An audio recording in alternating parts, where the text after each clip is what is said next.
नमस्कार, सुप्रभात दोस्तों। द हिंदू की एक न्यूज़ है, उसने यूनाइटेड नेशंस की रिपोर्ट के अनुसार बताया है कि 2,75,00,000 लोग 275 million people have used drugs world wide in year 2020। Corona काल के दौरान लगभग 3 करोड़ लोगों ने ड्रग्स का यूज किया है। ये बहुत ही बड़ा नंबर है। क्या ये ड्रग्स का यूज है? यूएन की किसकी रिपोर्ट है, किस संस्था की रिपोर्ट है? यूपीएससी के लिए बहुत ही ज्यादा इंपॉर्टेंट टॉपिक बनता है। यूपीएससी में सिंपल सी बात है, दो चीजें हमको पढ़नी है। एक तो प्री के लिए हमें पढ़ना है कि व्हाट इज यूएनओडीसी, जिसने ये रिपोर्ट निकाली है, ये रिपोर्ट का नाम क्या है, यूएनओडीसी का मैंडेट क्या है, वर्क क्या है, रिस्पॉन्सिबिलिटी क्या है, पावर क्या है, ये हमें देखना होगा प्रीलिम्स के लिए। हाईलाइट्स ऑफ द रिपोर्ट्स, अगर कोई डेटा है इंपॉर्टेंट वो देखना होगा। एंड की स्लाइड में मैंने इंपॉर्टेंट डेटास को कवर किया है, तो यूपीएससी एस्पिरेंट्स ये लेक्चर पूरा जरूर देखें, बहुत ही ज्यादा इंपॉर्टेंट है। साथ ही साथ रिपोर्ट का सिग्निफिकेंस क्या है, कंसर्न क्या रेज किया और कैसे उसको कॉम्प्रिहेंसिव मेजर्स हम ले सकते हैं। इसके साथ साथ देखिए, यूपीएससी में 2018 में एक डायरेक्ट क्वेश्चन मेंस का पूछा गया, जिसमें कि gun running, money laundering and human trafficking को जोड़ा गया है। वो है world's biggest illicit opium growing states. ये कहाँ है ये मैं बता दूंगा। इसके साथ साथ मेजर्स टू कंट्रोल ये भी बात की गई है। इस क्वेश्चन को मैं थोड़ा ठीक से डिस्कस करूंगा, तो प्लीज यूपीएससी एस्पिरेंट्स इस पूरे लेक्चर को ढंग से देखें। नेक्स्ट हम चलते हैं। अलग अलग न्यूज़पेपर्स ने इस न्यूज को कवर किया क्योंकि बहुत ही ज्यादा इंपैक्ट करने वाली न्यूज है। इस टॉपिक के डिस्कशन में मैं आपको सोशल इकोनॉमिक इम्पैक्ट भी बताऊंगा, जो मेंटल इम्पैक्ट हो रहे हैं वो भी बताऊंगा, इकोनॉमी क्या पीछे गवर्न कर रही है मैं आपको ये भी बताऊंगा। ये देखिए, द आर की भी रिपोर्ट है, इसके साथ साथ ये न्यूज की भी रिपोर्ट है। यूनाइटेड नेशंस की वेबसाइट है, ऑथेंटिक सोर्स है जहां से कि ये रिपोर्ट आई है।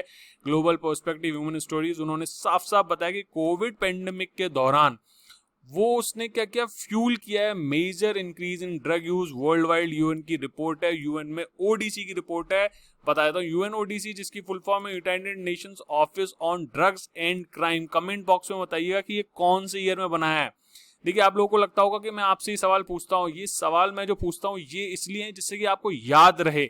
मैं बता दूंगा तो आपको याद नहीं रहेगा। अगर आप सर्च करके खुद लिखेंगे या फिर आप उसको देख के आपको याद होगा तो लिखेंगे, तो आपको ये चीजें याद रहती हैं। चलिए चलते हैं। 22% का इंक्रीज है 2010 की तुलना में। जो 2,75,00,000 275 मिलियन पीपल जो इंक्रीज हो गए हैं ड्रग्स को लेने वाले, इसका क्या इंपैक्ट है, क्यों ऐसा हो रहा है, वो पूरी बात करते हैं। अब इंडिया का इसमें बहुत बड़ा कंसर्न इसलिए बनता है क्योंकि India is in the middle of two major illicit opium production. Udta Punjab का जो पहला दृश्य जिसमें खेत से उड़ती हुई एक कटोरी सी आती है, वो हम सबको जिसने उड़ता पंजाब देखी है, तो ये देखिए, ये जो प्रॉब्लम है ये है आपका गोल्डन क्रीसेंट बोला जाता है। इसमें 3 कंट्रीज आती हैं, ईरान, अफगानिस्तान, पाकिस्तान, और ये है गोल्डन ट्रायंगल। ये इन दोनों के बीच में भारत पड़ता है, इसलिए यहाँ पे हम बहुत बड़ी चुनौती के बीच में हैं। आपको मैं एक बात और बता दूं, अफगानिस्तान और पाकिस्तान के इन इलाकों में तालिबान ओपियम की खेती करके अपने जो डिफेंस और वेपन है उनकी फंडिंग भी करता है, और डार्क वेब के थ्रू, मैंने कल भी बताया था, मादक पदार्थों की या मनुष्यों की तस्करी में भी वो लिप्त है। इनके माध्यम से मनी लॉन्ड्रिंग और टेररिस्ट जो फंडिंग होती है वो इन्हीं चीजों के माध्यम से होती है। ये अपने क्वेश्चन में इनकॉर्पोरेट होगी। इसके साथ साथ ये देखिए, वर्ल्ड ड्रग रिपोर्ट है, इस ड्रग रिपोर्ट का नाम दीजिएगा। यूपीएससी प्री में डायरेक्टली इस तरीके से क्वेश्चन पूछे जाते हैं कि रिपोर्ट कौन निकालता है। इस रिपोर्ट में बताया गया कि कैनबिस का जो पोटेंसी है, जो लोगों में उसका भय था, पहले लोग मानते कि कैनबिस से बहुत प्रॉब्लम हो सकती है, लेकिन अब वो जो भय है 40% तक कम हो गया, और ये जो परसेप्शन है कि इससे कोई दिक्कत होती है, ये बुरी चीज है, बहुत ज्यादा कम होने से इसका जो यूज है वो बढ़ गया, और उसके लॉन्ग टर्म यूजर बढ़ गए हैं और उसके हेल्थ पे नेगेटिव इंपैक्ट बढ़ते जा रहे हैं। पेंडेमिक ने इसको बहुत ज्यादा तेजी से बढ़ाया है।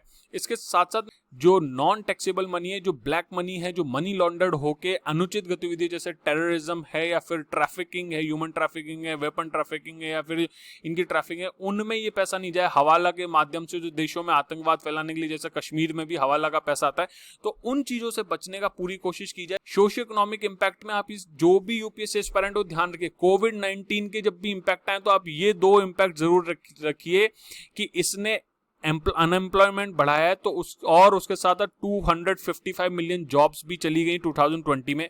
इसके साथ साथ जो मेंटल हेल्थ है उस पे भी उसने इंपैक्ट किया। इसके कारण राइज इन ड्रग यूज जो है वो बढ़ गया, और वो डिसऑर्डर भी बढ़ता जा रहा है।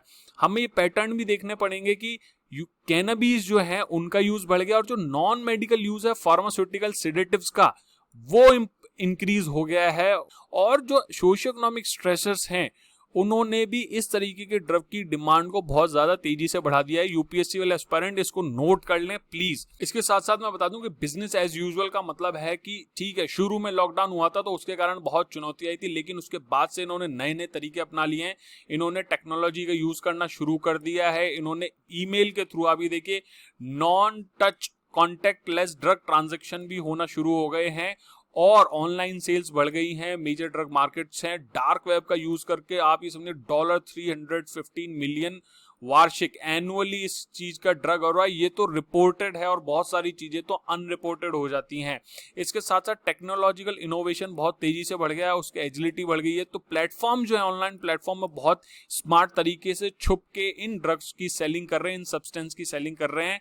और हमेशा ध्यान रखिए, इस तरीके की अवेलेबिलिटी अब बढ़ती जाएगी। जब जब बेरोजगारी बढ़ती है, क्राइम बढ़ती है, तो इस तरीके की जो अनुचित और इलिसिट अवैध गतिविधियां हैं वो बहुत ज्यादा तेजी से बढ़ती जाती हैं। तो आप लोग अपने को और अपने दोस्तों को इन चीजों से बचा के रखें। लेकिन अच्छी बात एक ये है कि यद्यपि पेंडेमिक के कारण दिक्कतें हुई, लेकिन पेंडेमिक ने यूज ऑफ टेक्नोलॉजी भी बढ़ा दिया जिससे कि हम इनोवेशन ला पाए। और नशे की लत से जुड़ा हुआ होता है उनको टेलीमेडिसिन या हेल्थ केयर प्रोफेशनल को उनकी रीच और ट्रीट में ज्यादा आसानी आई है, वो ज्यादा लोगों तक पहुंच पाए हैं। साथ ही साथ नए जो साइको एक्टिव सब्सटेंस बनने की जो एक दर थी, जो स्पीड थी, जो रेट थी, वो काफी कम हो गई है। वो 2013 की 163 की तुलना में 2019 में केवल 71 रह गई। कहने का मतलब ये कि ओल्ड जो पैटर्न थे, ओल्ड जो चीजें थी, अभी उन्हीं पे काम चल रहा है। नए नए पैटर्न, नई नई जो ड्रग्स हैं वो नहीं बन रहे हैं। इससे हमें ये भी पता चलता है कि जो नेशनल और इंटरनेशनल लेवल पे कंट्रोल सिस्टम वो बेटर हुए हैं। जो एनपीएस है, new psycho active substance, NPS new psycho active substance जो हैं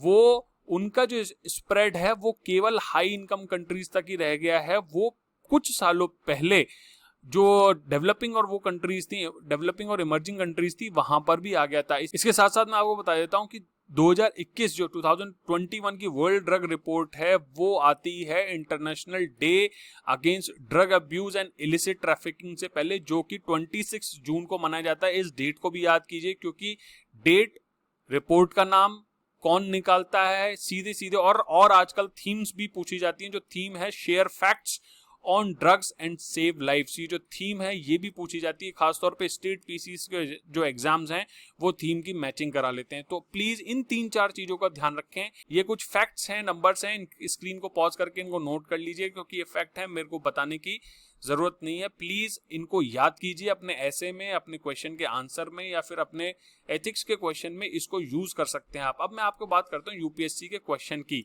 मैंने आपको वर्ल्ड की biggest illicit opium growing states के बीच में इंडिया है, इससे मैंने बता दिया कि इंटरनल सिक्योरिटी, उड़ता पंजाब का कंसर्न एग्जाम्पल दे दिया है, इलिसिट ट्रैफिकिंग है, वेपन है, मनी लॉन्ड्रिंग है, ये सब इसके सिक्योरिटी कंसर्न है। अब मैं आपको बता दूं कुछ काउंटर मेजर क्या किए जा सकते हैं। सबसे पहले कॉपरेशन अमंग ऑल कंट्रीज करना ही पड़ेगा, क्योंकि ये एक देश या एक राज्य या एक छोटे से क्षेत्र का इश्यू नहीं है। जब गोल्डन क्रेसेंट और गोल्डन ट्रायंगल की बात करता हूं तो कंट्रीज के बीच में कॉपरेशन होना ही पड़ेगा। इंटरपोल है जो, और सीओ की जैसे कि कल मीट हुई है, वहां पे भी मनी लॉन्ड्रिंग और इन सब चीजों पे कंट्रोल लगाने की बात हुई है। जो डार्क वेब है उस पे कंट्रोल की बात है। तो कॉपरेशन अमंग कंट्रीज बहुत ज्यादा जरूरी है। साथ ही साथ हमें रोबस्ट बॉर्डर मैनेजमेंट करना पड़ेगा, और मधुकर गुप्ता जो कमिटी है उसकी रिकमेंडेशन को हमें पूरी तरीके से शीघ्र लागू करना चाहिए। इसके साथ साथ हमें हमारी जो डिफेंस और जो पुलिस सिस्टम है उसकी ट्रेनिंग करनी चाहिए। डार्क वेब क्या होता है और अलग और अन्य तरीके के किस तरीके से इन मादक द्रव्यों की तस्करी या फिर गतिविधि लेन देन किया जा सकता है, उस मोड्स ऑफ ऑपरेशन के बारे में ट्रेनिंग भी देनी पड़ेगी। साथ ही साथ हमें जनता को भी सेंसिटाइज या संवेदनशील बनाना पड़ेगा कि इन चीजों से वो दूर रहें, और क्योंकि ये ना केवल आपके शरीर को खराब करता है बल्कि ये देश की अर्थव्यवस्थाओं को खोखला करने के साथ साथ देश की आंतरिक सुरक्षा पे भी एक चुनौती उत्पन्न करता है। इसी के साथ दोस्तों, जय हिंद, जय भारत।